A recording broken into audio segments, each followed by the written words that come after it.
Heat loss के बारे में बात कर रहे थे हम, है ना। देखो इधर मान लो कि हमारे पास कोई भी बॉडी है जिसका इनिशियल अभी टेम्परेचर T है और उसकी सराउंडिंग का टेम्परेचर T0 ले लेते लेट अस सपोज, हाँ। और अगर रेडिएशन हो रही है, रेडिएट हो रही है, तो obviously T is greater than T0, ऐसा है ना, तभी तो एमिशन होगा अगर बॉडी का टेम्परेचर ज्यादा होगा। अच्छा, बॉडी का टेम्परेचर ज्यादा होगा तो धीरे धीरे क्या होगा बच्चों, बॉडी ठंडी होती चली जाएगी, तो cooling low, rate of cooling भी पढ़ने का तभी लॉजिक है। तो रेट ऑफ कूलिंग और हीट लॉस, अब दोनों को समझो। तो हम लोगों ने कल बोला था कि अगर amount of heat radiated per second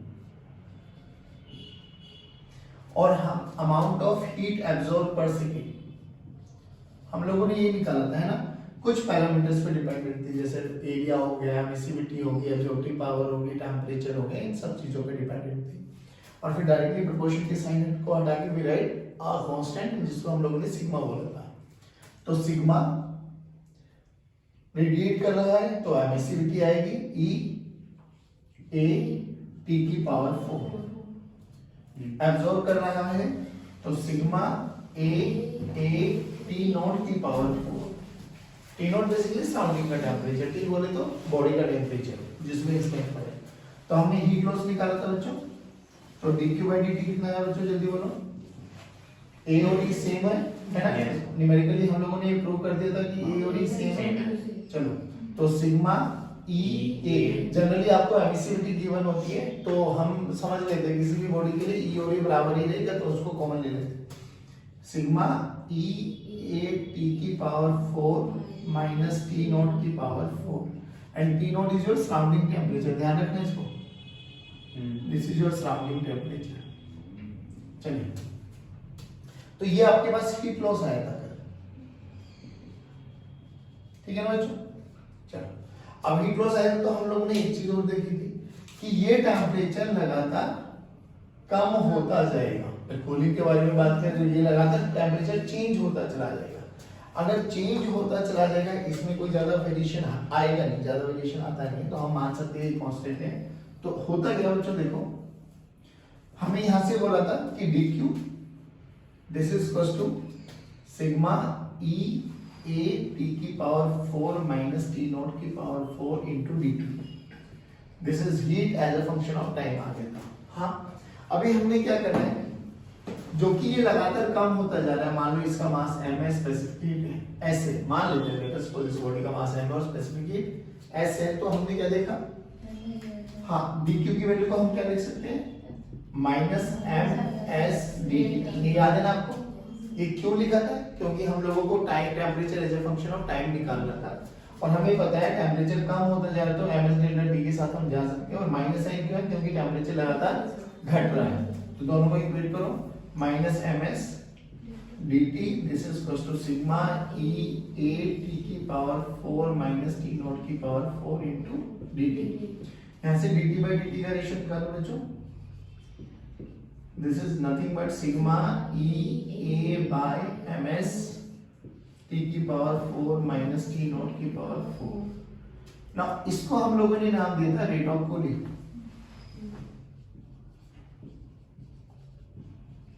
है ना, रेट ऑफ कूलिंग। अब सोचो, ये हीट लॉस, यहां से ना कॉन्सेप्चुअल क्वेश्चन बहुत बनते हैं, वो सुन लो, एक दो क्वेश्चन बना देता हूं, फिर आप लोग रिपीट करना।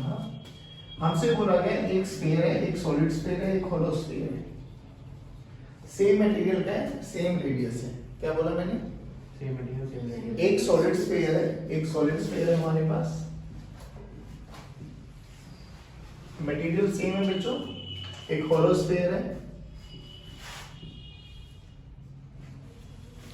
Radius r, this is 1, this is 2। बताओ दोनों केसेस में हीट लॉस और रेट ऑफ कूलिंग किसकी ज्यादा होगी, किसकी कम होगी, या दोनों की सेम होगी, क्या होगा, हीट लॉस ये है और रेट ऑफ कूलिंग ये है, ठीक है। तो पहले का मतलब क्वेश्चन समझ में आ गया, comment on heat loss and rate of cooling, जल्दी बोलो। ये होलो वाला तो अब्सॉर्ब करेगा, होलो वाला एब्जॉर्ब करेगा, नहीं, मैंने बस ये पूछा किसमें हीट लॉस ज्यादा होगा, 1 is greater than 2, 2 is greater than 1, 1 equals to 2, whatever will be answer। होलो में ज्यादा होगा, हाँ। क्या कारण बोला तुमने? तो उल्टा कर देते हैं हाँ फिर फिर? तो उस पे वो नहीं, मेरा फर्स्ट है। मैं समझा नहीं क्या मतलब। आप ये देखो ना, सिग्मा कांस्टेंट है दोनों के लिए, मटेरियल सेम है, ए दोनों का सेम है, हमें कौन सा चाहिए होता है? एक्सपोज एरिया चाहिए होता है ना, दोनों के लिए सेम है, वहीं से हीट एंटर भी करेगी वहीं से, तो दोनों का एरिया भी सेम है, दोनों का टी सेम मान लेते हैं अभी के लिए है ना, दोनों का टी सेम है, और टी नॉट दोनों का सराउंडिंग टेम्परेचर भी सेम है बिल्कुल। इसमें बोलो रेट ऑफ कूलिंग सेम। ध्यान से देखो ना, नहीं सर, इसमें ना m का वो आ जाएगा, एम का, हाँ देखो बाकी सारे फैक्टर सेम रहेंगे, बस एम पे इनवर्सली प्रोपोर्शनल हो जाएगी, तो जिसका मास छोटा उसका रेट ऑफ कूलिंग ज्यादा है, बोल किसका ज्यादा? होलो का ज्यादा है ना। ऐसे बहुत सारे क्वेश्चंस आते हैं, सब सारी कंडीशन दे देंगे, वो आपको इक्वेट करना होगा। बोल यहाँ तक समझ में आया? अब सुनो, एक छोटा सा वेरिएशन बताऊं आपको, जैसे ये स्टीफन्स लॉ है ना, तो आपको कई बार बुक्स में ना स्टीफन्स बोल्ट्जमैन लॉ मिलेगा आपको लिखा हुआ। बेसिकली स्टीफन ने क्या दिया था, स्टीफन ने ना ब्लैक बॉडी के बारे में बात किया था, तो ब्लैक बॉडी के लिए बात करेंगे तो एब्जॉर्प्टिव पावर और रेडिएटिव पावर में ई और ए की वैल्यू क्या हो जाएगी? 1। ई और ए की वैल्यू क्या हो जाएगी? अरे ब्लैक बॉडी के लिए ए और ए 1 ही तो होता है। तो उन्होंने स्टीफन्स लॉ ने क्या दिया था, dq/dt is equal to sigma A T की पावर 4। ये जो किसी भी बॉडी के लिए बोला था ना, वो बोल्ट्जमैन ने बोल दिया था कि अगर हम ब्लैक बॉडी के अलावा कोई भी बॉडी के बारे में बात करेंगे तो ई या ए का फैक्टर और रोल में आ जाएगा, बस बात समझ में आ गई। अब सुनो, अब अगर हमें इसी को बात करें, मान लो एक मैं बताऊं कि यहाँ पे हमारे पास एक बॉडी रखी हुई है, रूम टेम्परेचर हमारे पास T0 है, आराम से सुनो बच्चों, हाँ रूम टेम्परेचर हमारे पास T0 है, और इस बॉडी का एट T इक्वल्स टू 0 जो इनिशियल टेम्परेचर है वो Ti है, ठीक है। इनिशियली क्या हुआ कि टेम्परेचर, जो बॉडी का टेम्परेचर है वो ज्यादा है एज कंपेरिजन टू सराउंडिंग, तो हीट रेडिएट आउट करेगी और धीरे धीरे बॉडी का टेम्परेचर कम होता चला जाएगा। एक चीज तो यहां से अगर मेरे से कोई पूछे कि फाइंड आउट टेम्परेचर किसी भी टाइम टी पर, मान लीजिए T इक्वल्स टू 0 है, तो at T equals to T time पर मान लो बॉडी का टेम्परेचर जो हुआ ना वो कैपिटल T हो गया बच्चों, हाँ बॉडी का टेम्परेचर कैपिटल T हो गया, तो हमसे बोला जाए find temperature as a function of time T। अब यहां से दिखाई तो दे रहा है ये टेम्परेचर और टाइम का रिलेशन है, तो टेम्परेचर को यही रखो, इन वाले फैक्टर्स को नीचे लेके आ जाओ, dt को उधर लेके आ जाओ, इंटीग्रेट कर दो, you will get the answer. But देख के देखिए इंटीग्रेशन बड़ा टिपिकल हो जाने वाला है। अब यहां पर आए न्यूटन साहब। न्यूटन साहब ने ना थोड़ा सा तरीका लगाया, उन्होंने देखो क्या बोला कि देखो जनरली होता क्या है ना कि जो सराउंडिंग का टेम्परेचर और बॉडी का टेम्परेचर है ना उसमें ज्यादा वेरिएशन आता नहीं है। जैसे फॉर एग्जांपल वेरिएशन का मतलब ऐसे मत समझना 1-2 डिग्री, उन्होंने बोला नॉर्मली देखो अगर रूम टेम्परेचर 30 डिग्री है, हमारा बॉडी का टेम्परेचर 50 डिग्री है, रूम टेम्परेचर अगर 40 डिग्री है तो बॉडी का टेम्परेचर मान लो 70 डिग्री है, तो इन सब डिफरेंसेस के बारे में हम यहाँ पे खेल सकते हैं। उन्होंने बोला अगर ये वेरिएशन है ना तो अपन लोग काउंट कर सकते हैं एक चीज को, देखो वो क्या बोला गया यहाँ पर, हम बाइनोमियल टाइप वो लगाएंगे एक्सपेंशन, और बाइनोमियल एक्सपेंशन क्या होती है वो सुन लो एक बार कि 1 प्लस x की पावर n तो 1 plus n is equals to 1 plus nx, considering x 1 से छोटा होना चाहिए। कितना छोटा? जनरली हम फिजिक्स में 5% एरर तक लेके चल सकते हैं, बट आप 10% तक भी काउंटेबल कर सकते हो, यानी 10% ऑफ a कितना हो जाएगा कि x की वैल्यू 0.1 के बराबर भी होगा, तब भी हम इस वाले फॉर्मूले को लगा सकते हैं। यहाँ समझ पाए? आप सोचो, और सारे टेम्परेचर हम केल्विन में रखेंगे, तो ध्यान रखना इस चीज का, सारे टेम्परेचर केल्विन में। तो अभी न्यूटन साहब ने क्या बोला कि जो टेम्परेचर ऑफ बॉडी है ना वो स्लाइटली ग्रेटर देन है टेम्परेचर ऑफ सराउंडिंग, स्लाइटली, छोटा सा, बहुत छोटा सा, यानी मैं टेम्परेचर ऑफ बॉडी को लिख सकता हूं T0 plus delta T। Body का टेम्परेचर सराउंडिंग के टेम्परेचर से थोड़ा सा बड़ा है, तो हम बोल सकते हैं कि जो बॉडी का temperature that is nothing but temperature of surrounding plus delta T. ऐसा उन्होंने बोला कि हम सराउंडिंग और बॉडी में कोई ज्यादा वेरिएशन होता नहीं। एक बार रिपीट करना सर। कुछ नहीं, उन्होंने बोला कि नॉर्मली बॉडी का टेम्परेचर और सराउंडिंग के टेम्परेचर में कोई ज्यादा वेरिएशन होता नहीं है। तो हम टेम्परेचर ऑफ बॉडी को सराउंडिंग के टेम्परेचर के साथ मेंशन कर सकते हैं टी नो, जो कि सराउंडिंग का टेम्परेचर है, और जो वेरिएशन है प्लस डेल्टा टी। बस अब देखो उन्होंने क्या किया, जब यहाँ पे किया तो इस वाले इक्वेशन में, हाँ इस वाले इक्वेशन में लिखो एक बार, minus dt by dt sigma E A M S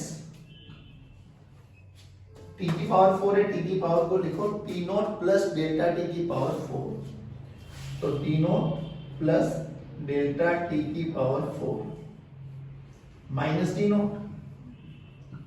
T not क्या बच्चों? सराउंडिंग का टेम्परेचर। ध्यान रखना इस चीज को। चलो अब क्या करें, अब देखो यहां से टी नॉट की पावर 4, यहां से टी नॉट की पावर 4 कॉमन लेके आ सकता हूं। अब कॉमन लेके आ जाओगे तो सारे फैक्टर्स एज इट इज चलेंगे। तो ये क्या है, sigma E A M S T not की पावर 4 मैंने कॉमन ले लिया। अब ध्यान से देखना, तो यहाँ तो बचा 1, यहाँ क्या बचा delta T by T not, delta T by T not. हाँ तो ये बना 1 plus delta T by T not की power 4 minus 1 T not common ले लेना। अभी देख डेल्टा टी और टी नॉट, टी नॉट मान लो रूम टेम्परेचर है, रूम टेम्परेचर कोई भी रूम टेम्परेचर मान लो लेट्स से 40 डिग्री, केल्विन में कन्वर्ट करो तो 40 प्लस 273 तो करीबन 313। डेल्टा टी बॉडी का टेम्परेचर मान लो कुछ भी 50 डिग्री मान लो, 60 डिग्री मान लो, चलो हाँ 60 डिग्री मान लो चलो, तो 40 और 60 में 20 का डिफरेंस आ गया, तो 20 को केल्विन में कन्वर्ट करो, 20 प्लस 273 हाँ 293 है ना, 60 है ना, तो 20 का टेम्परेचर का डिफरेंस आया ना, अरे डिफरेंस है हाँ तो 293 डिवाइडेड बाय 313, तो देखिए एक से छोटा वैल्यू आ रही है। अरे बोल भाई नहीं आया समझ में, आ गया ना। हाँ अब तो यहाँ पे हम बाइनोमियल लगा सकते हैं, कोई बड़ी बात नहीं है। तो अब देख यहाँ पे बाइनोमियल लगाएंगे तो ये पावर आगे आ जाएगी। तो देखो क्या है, sigma E A T not की power 4 by M S applying binomial तो मिल गया 4 delta T by T not minus 1 plus 1 will cancel out. तो देखो फॉर्मूला क्या बना, minus dt by dt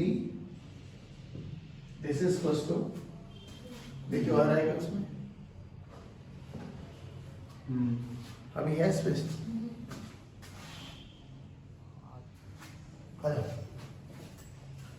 minus dt by dt sigma E A T not की power 4 by M S.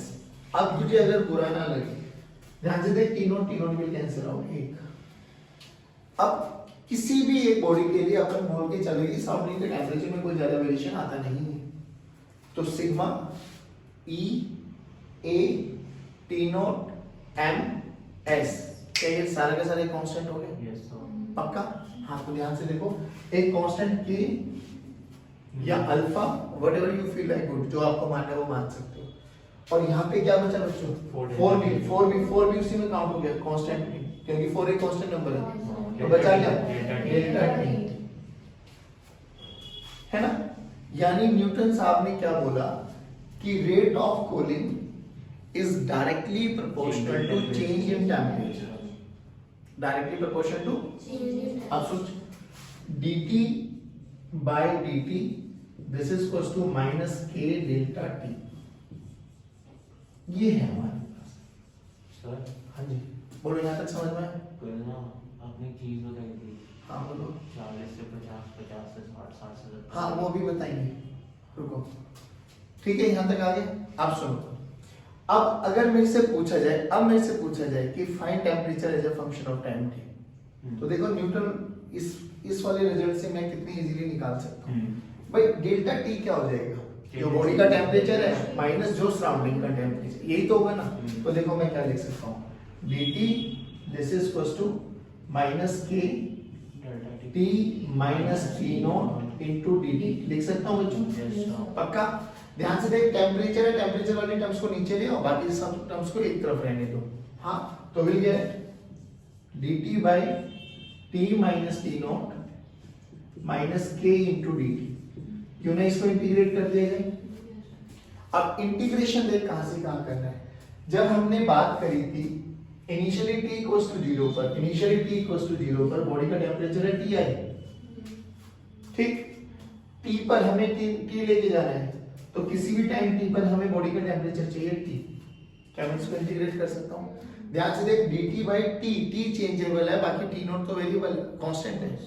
तो ये 1/x वाला फैक्टर बन गया। 1/x dx का इंटीग्रेशन क्या होता है? log of x। 1/x dx का इंटीग्रेशन क्या होता है? log of x। चलो इसको भी स्टार्ट करता हूं यहां से। हां, इस पे बोल रहा हूं temperature as a function of time निकालना। चलो अब हमें उसको क्या करना है? इंटीग्रेट। तो 1/x dx का इंटीग्रेशन होता है log of x। तो वहां से डायरेक्ट रिजल्ट लिखो, log of t minus t naught limit t initial से लेके t, ठीक है, is equals to minus k into dt का इंटीग्रेशन t लिमिट 0 से की तो t आ जाएगी। Upper limit minus lower limit put करो, ये कांस्टेंट रहेगा, t की वैल्यू t रखो, t की वैल्यू t इनिशियल रखो माइनस के साथ। तो log of t minus t naught minus log, upper limit minus lower limit आता है ना, t initial minus t naught, this is equals to minus kt। इसको उधर लेके जाओ, log of t minus t naught minus kt plus log of t initial minus t naught. अब एक बात बताओ बच्चों, इस फैक्टर में कोई चेंज आएगा क्या? नहीं, क्योंकि इनिशियल टेम्परेचर जो था वो रहेगा, सराउंडिंग का टेम्परेचर जो था वो चेंज हो नहीं रहा, तो ये कांस्टेंट टर्म है। अगर मेरे से कोई पूछे plot a graph between log of t versus t का graph, straight line with negative slope, intersect ये रहा, तो ग्राफ देखो क्या बन गया, log of t minus t not with t नहीं आया। नेगेटिव साइन क्या बता रहा है कि रेट ऑफ कूलिंग, और जैसे जैसे जैसे जैसे ठंडा होता जा रहा है रेट ऑफ कूलिंग घटता जा रहा है। बात समझ में आ गई? हाँ ठीक है। कूल होने की प्रक्रिया कम होती जा रही है, और ये पक्की भी बात है, जो ज्यादा गर्म है वो जल्दी ठंडा होता है, फिर जैसे जैसे टेम्परेचर डाउन धीरे धीरे खत्म। अभी सुनो, अब इस इक्वेशन को आओ, फ्रॉम स्टार इक्वेशन बोल देते इसको ना, log m minus log n, formula बोलो, log m by log log m by log n रखो, log of t minus t naught t minus t naught by t initial minus t naught is equals to minus kt। दोनों तरफ anti log ले लो तो log खत्म, वहां पे e की power minus kt याद है? नहीं होता? वेरी गुड, कोई नहीं। लॉग को खत्म करने के लिए we have to take anti log. अब जो स्टेप लिख रहा हूं वो याद कर ले, तो t minus t naught by t initial minus t naught, और इधर जो भी आएगा ना वो e की एक्सपोनेंशियल पावर में आ जाता है। हाँ, तो e की पावर माइनस kt, e की पावर माइनस kt। क्या तक चीज समझ में? ये होता है एंटी लॉग लेने की। अब क्या हुआ, मुझे तो t चाहिए, इसको इधर लेते जाओ मल्टीप्लिकेशन में, तो देखो क्या बना, t minus t naught, this is equals to multiplication में आ गया, बोलो ti minus t not into k e की पावर माइनस kt। t चाहिए ना, बाकी सबको एक तरफ लेके जाओ, t this is equals to t not plus t initial minus t not into e की पावर माइनस kt। ये temperature as a function of time आ गया। देखने में खतरनाक लग रहा है? हाँ, कोई दिक्कत नहीं, मैनेज करना पड़ेगा। अब यहाँ दो रिजल्ट सुनो, जब टाइम इक्वल्स टू 0 था, देखो वहां पे टाइम इक्वल्स टू 0 था, टेम्परेचर कितना था? t इनिशियल, है ना?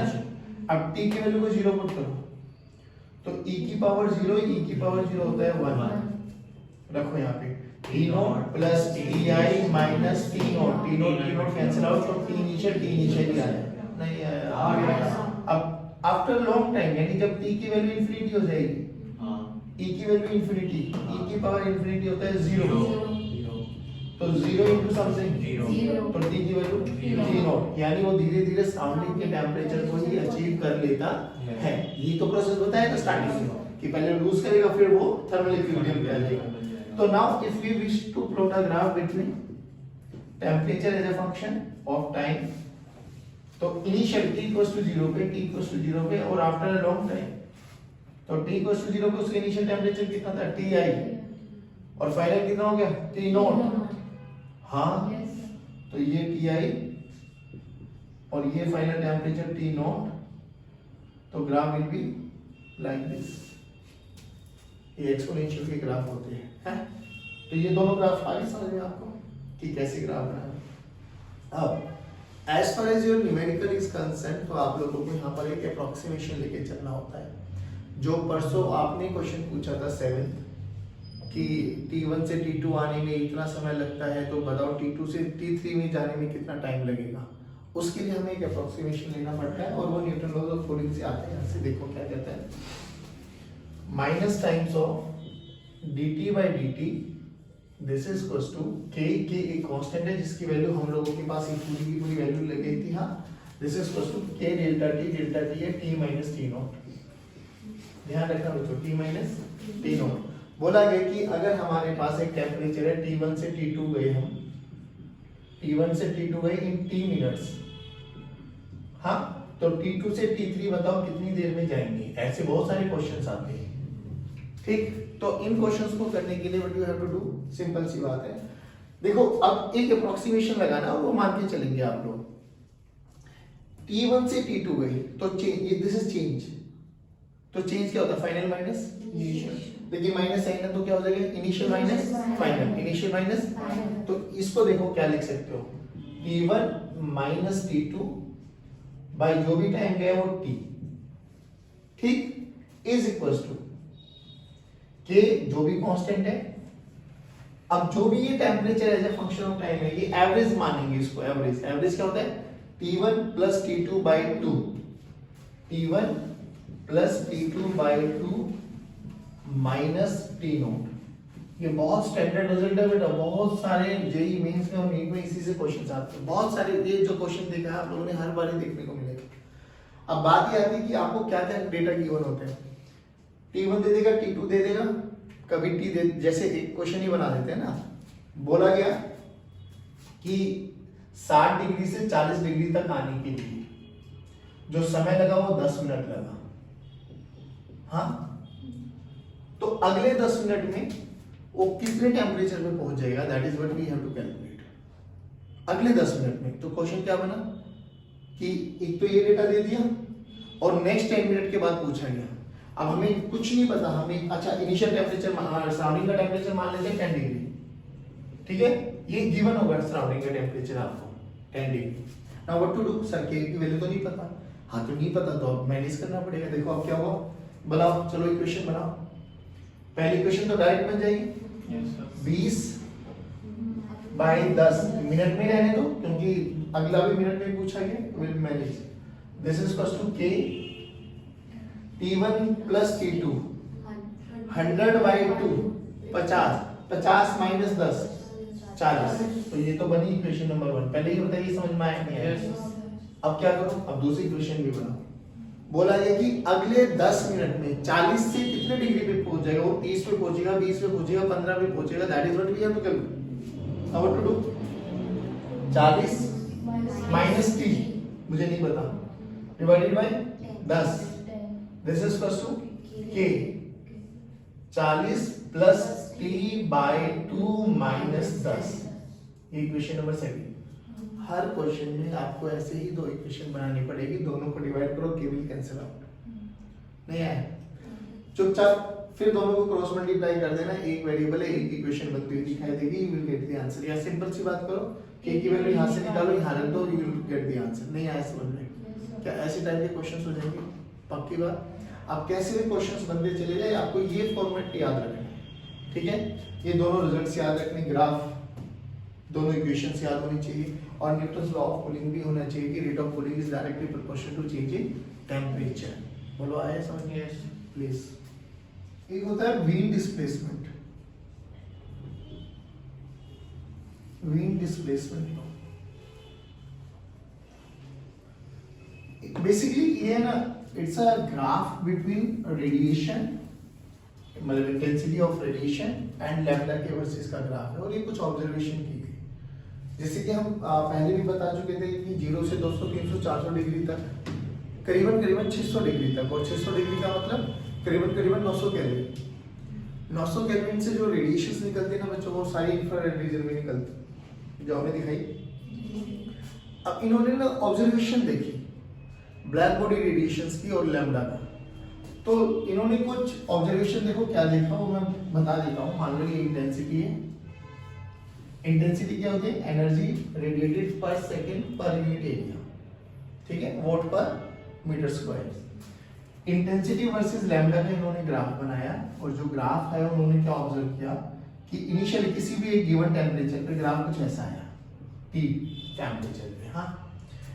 और इन्होंने अब यहाँ से देखो क्या देखा कि जैसे जैसे उस T टेम्परेचर पे बहुत सारी रेडिएशंस निकली, बहुत सारी, lambda 1 lambda 2 lambda 3 lambda 4 lambda, है ना, देयर आर अनंत वेवलेंथ्स, बट एक पर्टिकुलर वेवलेंथ ऐसा आया, एक पर्टिकुलर वेवलेंथ ऐसा आया जिसपे मैक्सिमम इंटेंसिटी निकली, समझ गए, मैक्सिमम यानी ये लैम्डा मैक्स, और इस पे जो आई मैक्स है वो भी मैक्सिमम आया, एक पर्टिकुलर रेंज की मैक्सिमम वेवलेंथ पे सबसे ज्यादा इंटेंसिटी ऑब्जर्व की। फिर उन्होंने क्या किया, टेम्परेचर को बढ़ाया, मान लो ये T था, डबल कर दिया टेम्परेचर, टेम्परेचर को बढ़ाया, तो दे ऑब्जर्व कि जो ये पीक है ना, एक तो इसका एरिया, ये वाला एरिया काउंट करो, ठीक, और अब जैसे इन्होंने बढ़ाया तो एरिया भी बढ़ा, और जो ये पीक है ना, ये वाला पीक, अब देखो इससे थोड़ा सा स्लाइटली शिफ्ट हो गया टुवर्ड्स द ओरिजिन, इंटेंसिटी तो बढ़ी अनडाउटेडली, बट अब जो ये मैक्सिमम वेवलेंथ वाले पीक था ना, ये ओरिजिन की तरफ शिफ्ट होता जा रहा है। तो बेसिकली यही डिस्प्लेसमेंट है, ये डिस्प्लेसमेंट का जो नाम है ना, ये डिस्प्लेसमेंट कम नहीं हुई, ये डिस्प्लेसमेंट यही है कि वो शिफ्ट होता जा रहा है, थोड़ा और टेम्परेचर बढ़ाओ तो और एरिया बढ़ता चला जाएगा, but displacement towards the origin shift होती चली जाएगी। अब इन्होंने यहाँ से एक ऑब्जर्वेशन देखो क्या देखा कि मान लो ये 1000 केल्विन टेम्परेचर था, ये इन्होंने टेम्परेचर बढ़ा के लेट से 3000 कर दिया, ठीक है, 1000 कर लो, 3 टाइम्स मान लिए, 3 मान लो, 3D कर दिया, जैसे जैसे टेम्परेचर बढ़ा तो वेवलेंथ क्या होगी, घटती जा रही है ना, वेवलेंथ कम होती जा रही है। तो इनिशियली वेवलेंथ मान के चलो इसकी लेट से 3 एंगस्ट्रॉम थी, वेवलेंथ मान लो 3 एंगस्ट्रॉम, और फिर 1 एंगस्ट्रॉम आ गई। तो इन्होंने एक बड़ा ब्यूटीफुल रिलेशन क्या देखा कि टेम्परेचर बढ़ा रहे वेवलेंथ घट रही है, बट एक बहुत परफेक्ट रिलेशन आया कि लैम्डा और टी का जो प्रोडक्ट है ना थ्रू आउट कांस्टेंट है, लैम्डा एंड टी का प्रोडक्ट थ्रू आउट कांस्टेंट है। दिस इज मीन्स लो कि इस lambda max and T is a constant and that constant is represented by v, और ये b मींस कांस्टेंट है, इसकी value है कांस्टेंट रहेगा।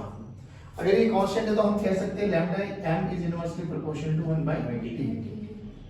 अब याद करो जो सेकंड क्वेश्चन था, फर्स्ट क्वेश्चन था जो टेस्ट हुआ था, वो फर्स्ट क्वेश्चन यहाँ से रिपीट हो जाएगा, है ना। अब दूसरी चीज देखो, एक चीज और बोला गया कि जो यहाँ पे इसका एरिया है, that area is constant t की पावर 4 के डायरेक्टली प्रोपोर्शनल है, यानी हम कह सकते हैं area is directly proportional to t की पावर 4। अब कई बार दो ही पॉइंट्स हैं यहाँ पे, एक तो वेवलेंथ और टेम्परेचर में, वेवलेंथ और टेम्परेचर में, और एक एरिया और टेम्परेचर में एक छोटा सा रिलेशन।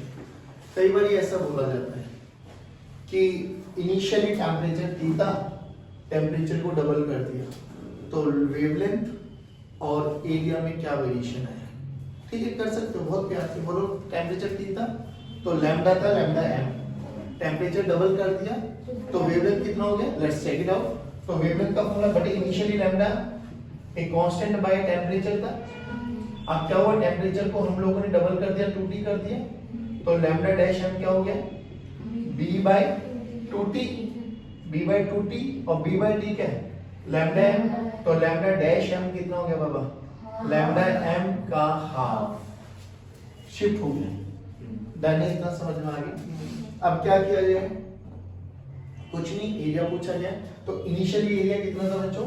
इनिशियली एरिया था t का t की पावर 4, ये इनिशियल एरिया था बच्चों। अब फाइनल एरिया कितना हो गया होगा? अब 2t की पावर 4 है ना, और 2t की पावर 4 बोले तो 16 t की पावर 4, तो a फाइनल कितना हो गया बच्चों? 16 टाइम्स ऑफ t की पावर 4, और t की पावर 4 क्या है? a इनिशियल, यानी एरिया जो होता है बच्चों 16 टाइम्स ऑफ a इनिशियल हो जाएगा। बस this is all about your wheels displacement. ठीक है बच्चों, चलिए जय हिंद जय भारत।